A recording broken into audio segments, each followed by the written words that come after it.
Welcome to the Sports Innovation Institute podcast, located inside the School of Health and Human Sciences at IUPUI in Indianapolis, Indiana. I'm your host, Travis Smith, a proud sport management alum, adjunct faculty member, and associate editor of the Sports Innovation Journal here at IUPUI. On this podcast, we look to highlight the innovative practitioners and scholars in sports to learn and design think the future of the industry together. Thanks for listening to the Sports Innovation Institute podcast.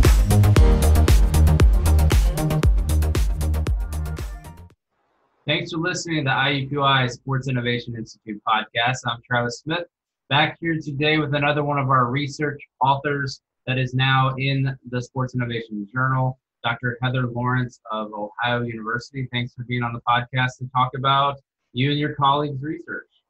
Thank you so much. Can't wait to get into it today with you. Yeah, so the paper's called Applying Activity-Based Costing to Intercollegiate Athletics. So my first question is just going to be right to it. What is activity-based costing as an accounting method?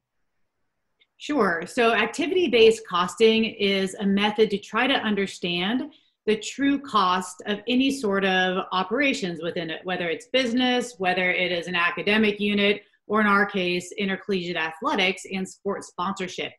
And what it does is takes what is normally considered costs that are general and spread out and maybe don't fit within either a manufacturing unit, an academic department, or some more defined business unit. And it tries to go ahead and define those costs and then accurately or more accurately attribute those costs back to the unit which using the resource or using that funding. Yeah, so I understand from working in college athletics and studying it too that I've asked multiple athletic directors on my other podcasts, why is it so hard to get financial reporting right? And I get a variety of answers, but so maybe you can just say, what is the current problem with the financial reporting that exists now, and how would AVC accounting solve that problem? So we talked kind of explaining what it was, but how does it solve today's college athletics problems? Sure. So accountants are familiar with the term GAAP, right? So there's some generally accepted accounting practices. And then within higher education, there's very standardized university level accounting, auditing, budgeting, financing, all of those pieces at the institutional level. What's a little bit less defined is requirements for athletics departments. And of course, if you're listening to this, you probably are very familiar with the fact that there is a lot of pressure on college athletics to be more transparent in their spending, for people to be able to understand where the money goes, both revenue and expenses. And so even though we're focusing on the expense side, the revenue aspect of this is also kind of the next step to the conversation. But when you combine the fact that the athletics department generally is not held to the same accounting processes as the university overall. They may submit it one way to the university and it's accounted for in GAAP, but the athletics department in general is not required to conform to a certain type of accounting practice and then make those results public to their constituents. And so what happens is you've got a variety of different internal accounting methods being used by athletics departments for their own use. And there's a lot of reasons for that. It could be just historical, it could be the person that's in charge, or it could be mandated by the university in some scenarios. Now, when you start to throw in the NCAA and the federal government, you get even more variance in the types of accounting that could be used in financial reporting. And I think the term accounting and financial reporting are almost used interchangeably, but we obviously recognize that true accounting procedures and finance are really different things. So if we break those down between the NCAA and what happens with respect to requirements of reporting there, institutions do report individual expenditures to the NCAA, but the NCAA shares it in aggregate format. So it's incredibly helpful to researchers, to stakeholders, to the general public to understand general trend lines by different categories. It shows you by division. It talks about spending by sport. It looks at changes in expenses and revenues in all sorts of different categories. But what it does not allow you to do is drill down on one institution you may be interested in. And then the other main area in which accounting information is provided is through the federal government and the Equity and Athletics Disclosures Act, which I think we'll probably get to later. But when you combine the varying types of methods used and the pressure for all of us to have a better understanding in what's happening in higher education and intercollegiate athletics funding, those two things come to a head and suggest that it's time for a standardized accounting practice. And activity-based costing is one of those methods. Yeah, I think everyone wants it to be as accurate as possible, and I think they're understandable that I think it's pretty much accepted that financial reporting is going to be different whenever you do it. I mean, there's a lot of people that focus on like the USA Today sports figures or the Knight Commission figures, things like that. But if we get more accurate, just think how much the research could actually improve, I would think too. But you mentioned in the paper the UAB, University of Alabama at Birmingham, dropping football. And that was a pretty big thing because it doesn't happen a lot where people look to drop their football program. And you talk about how lack of financial transparency limited what consultants, I believe they used 3 different ones, to provide the leadership of the university and athletic department. Can you expand on that and why you all felt that it was important to put it in the paper? Sure, Travis. So the University of Alabama at Birmingham faced a really tough financial scenario at one point in time. They were forced into tough decisions, and one of those became looking at the possibility of eliminating sports. So when they did that, and this is from publicly available information, none of the authors were associated with UAB at the time or since, but given what was released publicly in consulting reports and popular media and institutional press releases, the university accounting methods and finance were released as the evidence for consultants to make their recommendation as to what the true cost of the sport was, what the ramifications of dropping different sports were, and how to kind of get out of the financial scenario they were in. What happened then is that another group used a different set, but it's the same, the same money exists. And so it's interesting when you end up with 2 different sets of financial data from which 2 different sets of consultants come back with recommendations. And so even in a scenario where you were trying to have different consultants look at the same problem, if you're providing them different financial sets, the recommendations that come back can be very, very different. And so it's not a criticism of any of the consultants or any of the people involved in the process, but ultimately the institution, based on differing results from consultants, had dropped the sport. And then the boosters and many proponents of having football advocated in a successful way for re-engaging the sport. And then the institution actually made some pretty significant investments moving forward. And so it's just kind of one example, and football is obviously something that's a little bit more visible.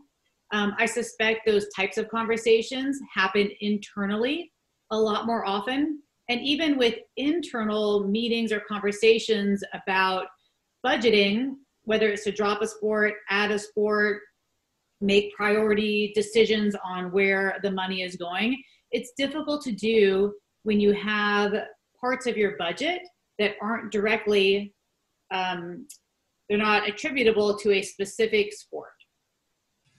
Yeah, and it kind of makes me think of what happened with, was it Bowling Green baseball? That's going through a similar thing where they announced that it was one of the first sports that was going to be cut due to COVID related, and then they had enough financial support to get it back. And so you kind of wonder if internally the financial reporting will change, or they found something in looking at the numbers that now maybe they can support it. And speaking of COVID-19, does this make it an opportune time for such a change in accounting methods? Does it maybe shed more light on why you all believe in ABC? I think all you have to do is look at the numbers. There's a growing list of schools that are having to make these tough decisions. You mentioned BG baseball and the boosters just really stepping up from a funding perspective. So I'm not quite sure if that is based on maybe not understanding the true alumni support and willingness to give to continue that program, or if there's some sort of financial reporting that's associated with that. But if you think about the financial pressure that institutions are under right now as of July 2020, and where we might be headed, we still don't have decisions about return to play scenarios.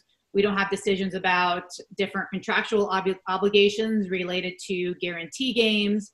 The financial situation in intercollegiate athletics is not going to resolve itself in a snap of the fingers, and it's certainly not going to resolve itself anytime soon if some of our perceived revenue sports over the next 6 or 8 months don't happen, or if they happen in a very modified way, or even if schools, both Power 5, Group of 5, and others, are held to different contractual obligations. So I think we talk a lot about the Group of 5 schools losing out on guarantee game revenue, but don't forget the Power 5 schools are losing out on their home game revenue. Otherwise, it wouldn't be entering into guarantee game contracts. So it's a huge financial hit to everybody. And even without knowing what the future holds over the next 6 to 8 months, especially with football, we're seeing institutions, not just in athletics, but across the board, taking 10% salary cuts, laying off 300, 400, 500 people on campus. Athletics is not immune to that overall. And when athletics is perceived to not be taking their share of the cuts, the scrutiny on the financial situation in the athletics department escalates even further. And so I think between the actual financial situation that's impacting athletics and the increased scrutiny by campus and external constituents on athletics finances, this is an opportune time to take a look at becoming more accurate so that the public is well aware of what's happening and that institutional decisions can be made in a way that's fair and equitable to everybody on campus. Hey listeners, a quick message and then we'll get right back to the interview. I wanted to quickly tell you that the Sports Innovation Journal is now accepting submissions. If you have or are looking for a place to publish your innovative thoughts and studies on the sports industry, then please consider the Sports Innovation Journal. We are an open access journal and our target audience is the practitioner looking for answers to the questions and problems in their job, and we want to attract and publish researchers that are identifying and studying those questions and problems. If you are interested in learning more about the journal and wanting to submit or sign up to be a reviewer, then visit the link in the episode notes or email Dr. David Pierce, the editor and director of the Sports Innovation Institute, at dpierce3@iupui.edu, dpierce3@iupui.edu. Now let's get back to the interview. Yeah, I think coming out of this, we're going to see a lot of changes, and it seems like from reading through the paper that the more info you can get, the more accurate you can get as an institution. I could see university side, maybe not the athletic side, but the university side wanting to start requiring this so that they can actually know the true kind of costs of everything associated with their athletic programs. And you also mentioned about the EADA and the NCAA reporting. How does the financial reporting requirements differ between the NCAA and the EADA that you can find through research? How are those different? Sure. So as we quickly mentioned, the NCAA data is fantastic for trend line data, grouping of institutions in certain sectors, and looking sport by sport. The Equity in Athletics Disclosure Act data, or the cutting tool, as it's commonly known on the publicly available information, requires that institutions annually submit specific financial reporting tied to aspects that are within the realm of analyzing Title IX compliance. And so it's really looking at side-by-side comparisons of spending on men's and women's team scholarships, operating costs, coaching salaries.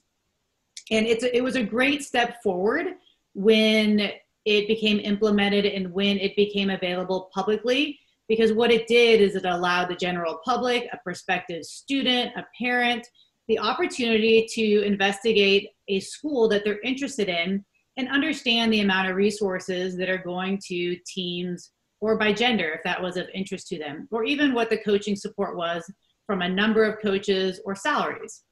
Since then, the tool has evolved in a way that's become great for researchers, in that you can filter, download, cut, and really kind of get your statistical analysis started. So it's an amazing tool. It is reliant upon the quality of the information received by institutions, as is the NCA information that becomes aggregate. The one big difference with EADA that makes it a little bit challenging is that there is a large pool of money at almost all of the institutions that is tagged as, quote, unallocated expenses. There's also unallocated revenue, but we're focusing on the expense side right now. But unallocated expenses really are things that that the institution does not categorize as directly attributable to a specific sport, team, gender, whatever category you're looking at. And so, for example, this could be the cost of running an academic advising center. The academic coordinators, that's a significant investment for an institution. It's a business unit within athletics. And therefore, even though an academic coordinator may work with a specific team, it's really a business unit that's pulled out because it supports all of the teams. And the same thing can be said for athletic leadership. Athletics director salary, associate athletics directors, even though they may have sport supervision responsibilities over a specific team, that expense is considered unallocated as a leadership expense. Yeah, so I mean, you add just that alone, a whole unit of, if you're a bigger institution, especially your whole advising unit is unallocated, and then you throw in salaries. So I can see the dollars, they're just adding up in my head while you're saying that. I think of the University of Oregon. So they have one of the nicest that I've ever been to academic advising buildings that I got a tour of when I was there last year. And it's under the institution. And so if you looked at Oregon's athletic, you wouldn't see anything associated with that either. So I think even that could throw a wrench in not showing up in the financial reporting. Would I be correct? For athletics? You'd be absolutely correct. And in fact, if you think about it from that respect, the facilities component is one that's incredibly difficult to capture. So whether it's the actual salaries at Oregon of those individuals that are supporting student athletes, now they are students, so there's nothing wrong with that structure from an organizational structure standpoint. This is not about judging the way institutions operate. It's simply trying to figure out the best way to compare apples to apples, or a better way to compare apples to apples across institutions. But your example of Oregon is great. And then you think about maybe debt service on major competitive venues, right? Or you think about all sorts of aspects of daily operations. Is the heating, ventilation, and air conditioning, is that an athletics department expense? Some places, but not others. And although activity-based costing gets us closer with things that are reported out in a public way from the athletics department, it certainly doesn't solve things that are a function of how a university operates, like debt service on a venue where all debt service is through the institution and not athletics. And so this gets us closer because it takes something like academic advising and basically uses some unit.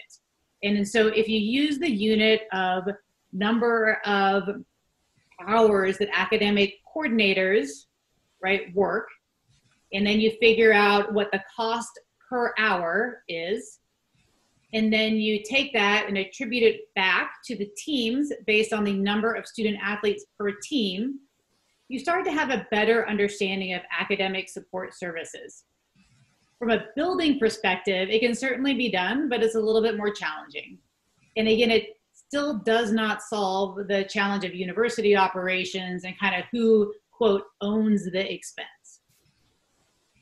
Yeah, it's just there's so many ways to do it, it seems like, and I wonder how much this would change with what's going on right now with kind of the government looking at ways to revamp a lot of the NCAA's items, such as obviously everyone knows about name, image, and likeness, and the government's involvement potentially in that. And I was reading through it. You do mention a little bit in the article that I just want to comment on real quick so that people can understand and read it. It's ever changing, but you do look at and comment that the government is looking at ways to revamp financial reporting for the NCAA. There's two proposals in there. One of them is kind of part of a bigger proposal where they want to start a commission to study college athletics a little closer. And I think with now diving into the NIL, that we might see maybe some changes coming to financial reporting that they can also control, like maybe how it goes with the EADA. So that part will just be interesting to watch unfold as there's a bigger light shined on this area of college athletics. Yeah, and I can just comment on that. I think right now what we're seeing in contemporary leadership in intercollegiate athletics is that there is change internally with the external pressure. And so we're seeing that with name, image, and likeness, where the NCAA had not made a lot of movement in that space until there was state and then the pressure of possible federal intervention on that issue. My personal opinion is that it's less likely that there will be federal legislation passed with respect to transparency and finance in intercollegiate athletics, but that if it moves forward in the conversation, it will then trigger some more internal dialogue at the institutional, conference, and national level about fixing it ourselves before there could be federal intervention. Yeah, I think we need to get this paper in front of some individuals in Congress it seems like every week there's now a congressional hearing on NCAA. Maybe they need to be talking about the financial reporting at a congressional hearing. So maybe they need to take a look at this paper and, Ohio University's sports administration, I mean, you all have quite the reputation in college athletics as kind of being nationally known and the leader in types of things like this. So who knows? Maybe they need to rely on some experts in the field to have a different perspective of financial reporting. All right, my last question is about implementation. So imagine that you were given the green light, you and your team, as far as you're going to help educate people on how to actually roll this out and why they need to. Have you all considered what the implementation process and timeline looks like for a school or a group of schools to actually start switching to this so that they can actually get it going and they can benefit from it, especially coming out of COVID-19? Is it something that you need to have a lot of resources with, or could everyone in Division I pretty much look to transfer to something like this? Great question.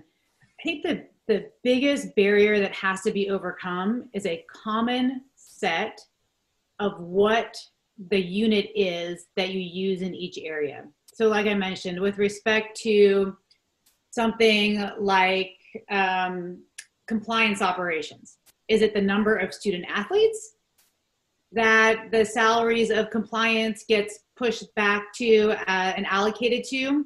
Or is it something that is actually even more discrete than that? And the same thing kind of happens with respect to different support services, and ticketing is a really interesting one to talk about, because ticketing sales and operations staffs certainly support all sports, right? Do they support an unticketed sport? In some cases, they actually do in some way. So if you use something like the number of tickets sold to attribute cost back to different sports, you are missing a piece of it. And so the conversation around what the unit is per aspect of unallocated expense is going to be the piece that would slow this down. And just like anything else, different institutions and athletics departments are more successful in certain areas or have different things where they do allocate resources more strongly in. And so getting general agreement on that will be challenging. If it could be done, I think there's a way, kind of a hybrid method in my opinion. And this is where I think we should be headed. And I continue to think about it as I look at future research. I think we could do a better job and not be perfect. I think there's some areas where it's going to be so challenging to get agreement that we're better off continuing to leave unallocated expenses in some areas and focusing on big chunks, like some of the general and administrative salaries. Focusing on those, coming up with a way that really is commonly used across institutions, and working to use activity-based costing in a way that people agree on, but also recognize there will continue to be unallocated expenses. So it gets us closer. And then the next piece of that is understanding the meaning of results and why. So just because we do it doesn't mean that it's meaningful. You have to do something with it. So what is it tied to? Is there buy-in to actually make decisions based on what the findings are? And whether that means that institutions that are considering or have eliminated sports, maybe they do this and they realize that they actually didn't have as much cost savings as they anticipated because they still had their entire academic support staff, even if you eliminate a few sports, right? Or maybe it goes the other way. Maybe there's actually more cost savings or more directed cost savings based on understanding how much of these different units go toward each sport. And so it's really just a way to have a better understanding of the entire budget process. I think actually implementing it sure would be a brave conference to go ahead with it. There's been some other excellent research in this area. One study in particular that talked to business officers within athletics departments and kind of, just pitch this idea to them. Do they know what activity-based costing is? What would be the barrier to implementing it? And there's just not much understanding with what it is, how it could be done, and what the potential value is. And so I think the education piece of it, could be critical. And I think people want to see that they're not going to be out there on an island in case there's some things that maybe the media could pick up on as not as positive. Yeah, I think the implementation that coming out of this is what I tend to focus on, because we want people to understand it. And you talk about how they might not understand it yet. But what worries me is coming out of this is consultants being used for decisions such as, should we reclassify? So it's not just the cutting sports, but should we go from Division II to Division I? And what's that look like with our financial things? That's becoming a pretty popular consulting gig as far as, do we relocate? And then now we have to do we cut sports? And so trying to find out accurate ways to do this is important. And I think hopefully a conference, that's what I was going to ask as a follow-up, is do you think this is a conference decision, that a conference could selectively do this?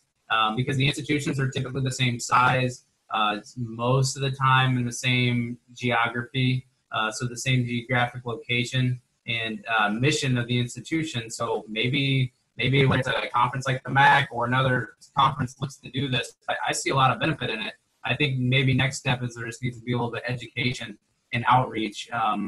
The NCAA started last year. It's called the Academic Summit, where they want to share ideas between the institution side and the athletic side. Maybe we have a new agenda item for the Academic Summit to maybe talk about activity-based costing. So I want to thank you for writing the paper with your colleagues, but also sharing it with the Sports Innovation Journal and then being on the podcast. We're going to link up the actual download on the podcast, and we'll have an infographic for everyone to easily understand. I think there needs to be a broader conversation about ABC for a post-COVID college athletics landscape. Awesome, Travis. Thank you so much. And I look forward to continuing research in this area, and certainly welcome feedback and ideas from both practitioners and academics alike. Thank you.